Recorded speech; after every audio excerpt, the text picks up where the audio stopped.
Fibroids are non-cancerous tumors that grow on the inner or outer wall of the uterus. They are quite common.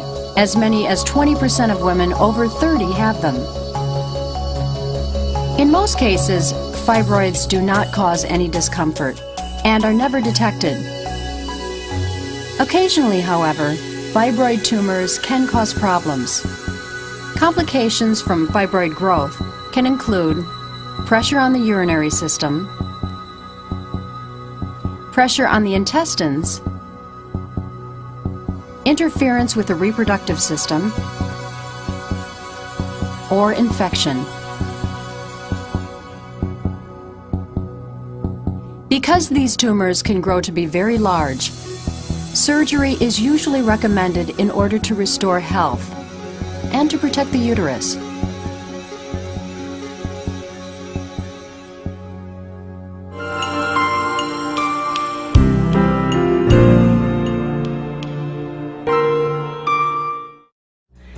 For the treatment of fibroids, there are no real alternatives to surgery. Should you decide not to undergo surgery, it is unlikely that the discomfort you are feeling will subside on its own. There is also the risk that the fibroid or fibroids could continue to grow. If left unchecked, fibroids can permanently damage the uterus or other organs.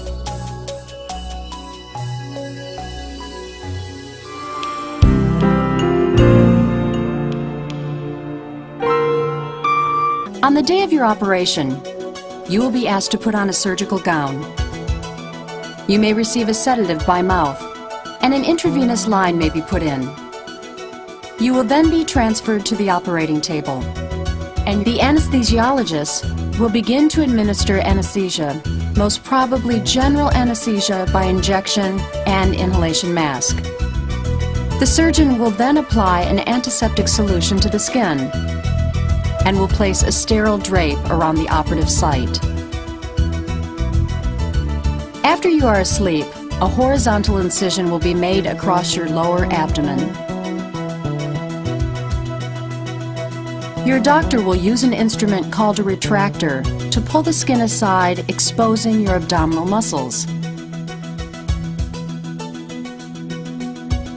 The surgeon then separates the muscles by making a vertical incision.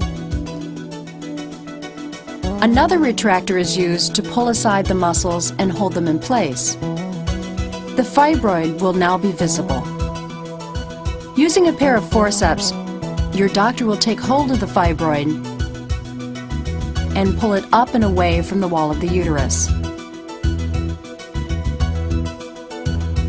Next, your doctor will cut the connection between the fibroid and the uterus. The fibroid is then removed.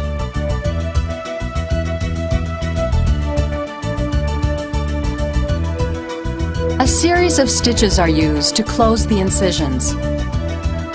First, the uterine wall is closed.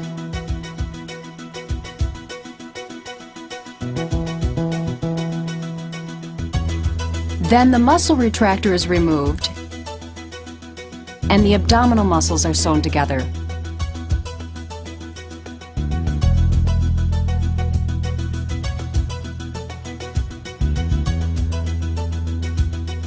Finally, the incision in the skin is closed.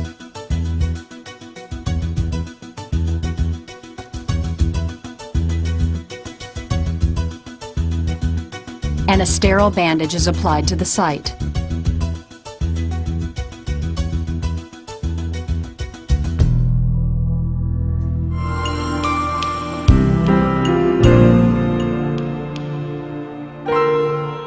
Most patients experience at least some pain following surgery, but if properly handled, it shouldn't present any serious problems. Pain used to be regarded as an unavoidable side effect of surgery, but today, pain can be managed with great effectiveness. And as the patient, you have an important role to play. Before surgery, be sure to ask the medical staff about the type and duration of pain normally associated with your surgery. Find out in advance about your pain management options.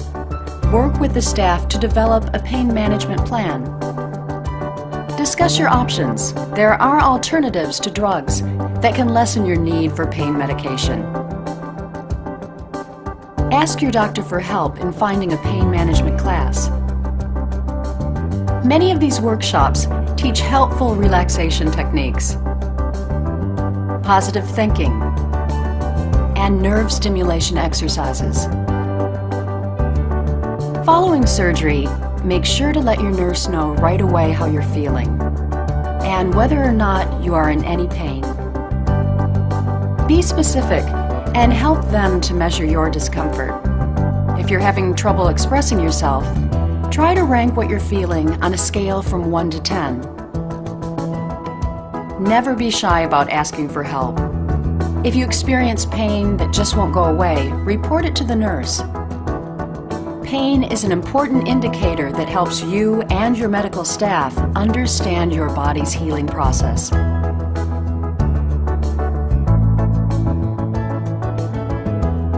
While you're in the hospital, your medical team will continue to monitor your body's immediate reaction to the procedure just performed.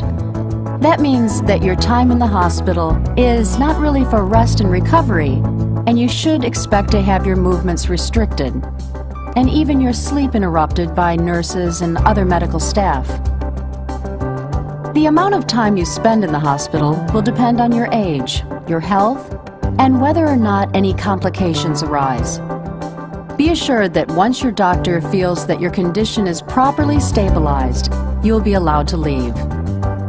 Be sure to follow your doctor's advice and allow the full recommended time before you return to your normal routine. Fibroid removal surgery only rarely leads to complications.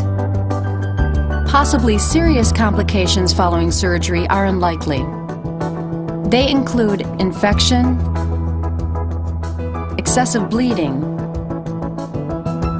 accidental injury to the uterus, and regrowth of the fibroid. Some patients experience a persistent residual neuralgia or pain around the scar. It can be either localized or general. It may develop soon after surgery or even weeks or months later.